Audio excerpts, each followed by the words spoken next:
Dessas pautas que a gente tem hoje municipais, recentemente você apareceu muito por conta do gasoduto, né?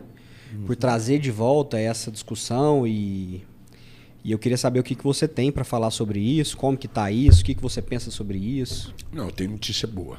Eu acho que nós vamos ter o nosso gasoduto aqui. Coisa boa. Depois de quantos anos tentando? 12, né? Depois 12 que paralisou anos. tudo. Mas você sabe de uma coisa? Eu brinco, né, que o Paulo Piau foi o coveiro da planta de amônia, né? Mas é assim, deixa eu te dizer. O negócio do gás, o Brasil nunca foi um país que nós usássemos gás, né?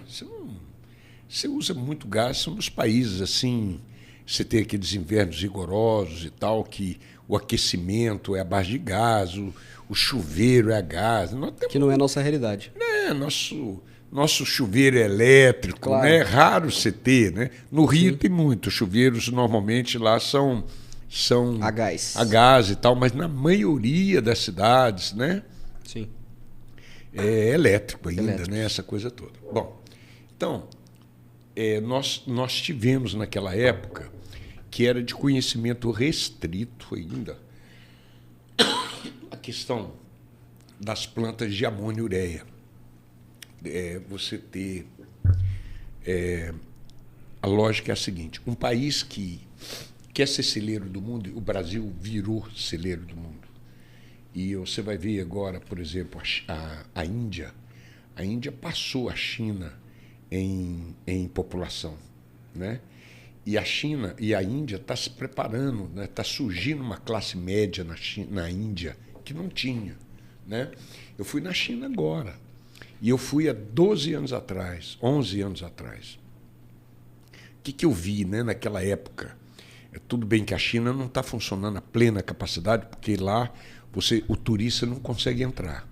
Você só tem turismo de negócio, né? Se for para negócio, você consegue visto. Caso contrário, você não entra. Então, shoppings vazios, né? A coisa ainda está assim, muito lento lá, né? Mas... Por causa da pandemia. Por causa da pandemia. Tá. Lá eles ainda estão com problema, né? Então eles estão segurando ainda, o pessoal usa máscara, tá lá ainda nessa situação. Então, eu estou colocando para você o seguinte, de todos os países produtores de grãos, né? O Brasil é o país que tem hoje, nós estamos empatados, nós estamos na ponta com os maiores produtores, e o único país que tem capacidade de aumentar a sua produção. Se você andar aqui no entorno de Uberaba, você vai ver esse povo, você vai ver muito fazendeiro ainda que gosta de criar boi, né? Que o pasto está todo degradado. O futuro disso vai ser você Plantar. Você corrigir esse solo e botar ele para produzir. Vai ser normal, né?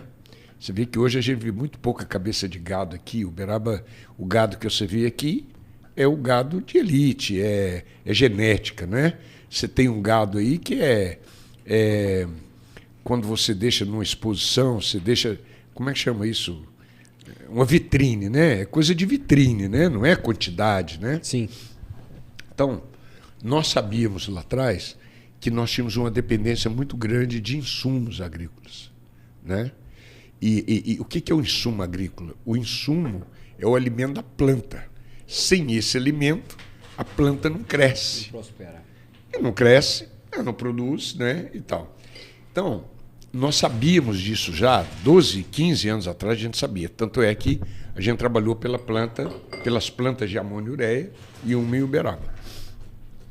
Bom, com a guerra da Rússia, isso ficou mais evidenciado, né? Porque a ureia, por exemplo, que tem um preço histórico aí de 250, 300, a ureia foi para 1.000. Exatamente. Então ficou o pessoal achando que podia ter problema, né, e não ter o insumo, né? Então, eu perguntei ao presidente Lula, logo no início da campanha, foi presidente, qual que é a posição do senhor, caso o senhor ganhe, sobre as plantas de amônia e ureia? Ele falou assim, não, nós temos que fazer. Tá bom, segundo turno, mesma coisa. Não, nós vamos fazer. E depois que ele ganhou, eu tive com ele, entre a eleição e a posse, ele reiterou o compromisso dele de fazer as plantas de amônia e ureia. Não só a nossa, as outras que estão em curso também. Então eu comecei a trabalhar nisso. Eu fui me dedicar a isso, ao gás, né, que é a matéria-prima. E eu vi que nós temos uma avenida aberta sobre essa questão do gás. E eu fui trabalhando isso. Hoje eu estou profissionalmente nisso, hoje eu dou consultoria nisso, né? Estou vivendo exclusivamente com isso, né? Para fazer isso aí do papel. Para fazer isso acontecer como um grande projeto nacional. E saindo como um projeto nacional, Uberaba vai ter o seu gasoduto, porque nós não temos gás aqui, porque o gás é diferente do petróleo, né? O petróleo, por exemplo, você para nessas plataformas marítimas, você para um navio lá, enche ele de óleo, ele vai embora, põe outro, vai. O gás não, o gás você tem que canalizá-lo, né? Você tem que. Exato. Você tem técnicas que ele pode ser transportado por caminhão, mas é muito caro, né? Você encarece muito o trabalho, né? De deixar aquele gás líquido. Exato, para você conseguir preservar ele para fazer transporte via. Exatamente. Veículo é bem complicado. Então hoje nós estamos nessa política, o presidente Lula comprou a ideia, né? Nós desenvolvemos, tem 1 ano e meio que eu lido com isso. Nós apresentamos um projeto básico, assim, com algumas premissas, que é o Brasil ter gás, e nós vamos ter gás. Tem em grande quantidade, contratos de longo prazo e num preço que a indústria possa pagar, né? Então as coisas estão caminhando muito bem. E assim, tem alguma projeção para que o Uberaba avance nisso? Nós vamos avançar muito, sabe? Tem alguma previsão de data para que isso avance? Olha, eu diria para você que no segundo semestre essas coisas vão acontecer. No segundo semestre desse ano? É. E a minha ideia que eu dei para a prefeita, e ela aceitou, foi muito legal, é a gente fazer um distrito gás químico lá no DI3. Aí o gás chega lá, aí você tem a planta de amônia, você tem uma fábrica de metanol, você tem uma fábrica de querosene de aviação verde, né? Você vai ter termoelétrica, nós podemos ter tudo isso. Porque a palavra de ordem que o Brasil usa até errado, que é a transição energética. Que a conversa, o Brasil está caminhando muito bem na transição energética. Sim. Nosso problema é segurança energética. Nós, se o país crescer, não temos energia suficiente. Então, o país não cresce sem energia, né? Então, a gente tem trabalhado essa questão de o gás chegando não é só para a planta de amônia, igual nós idealizamos lá atrás. Agora não tem meio termo. Porque a gente tinha pouco gás, naquela época a gente tinha pouco gás, que era o gás que vinha da Bolívia e tal, né? Com o pré-sal, o pessoal descobriu, o pré-sal é óleo, né? Só que, por uma grata surpresa, né? Quando veio o óleo, veio gás junto, né? Então você tem óleo e você tem gás, né? Então nós temos muito gás, bicho. Da agora em diante, olha, nós vamos ter muito gás. Isso aqui no Brasil, não é de um lado. E a Argentina também descobriram lá agora uma reserva chamada Vaca Muerta, que é a segunda reserva do mundo de gás. Então, nós vamos ter uma reunião em Brasília, quarta.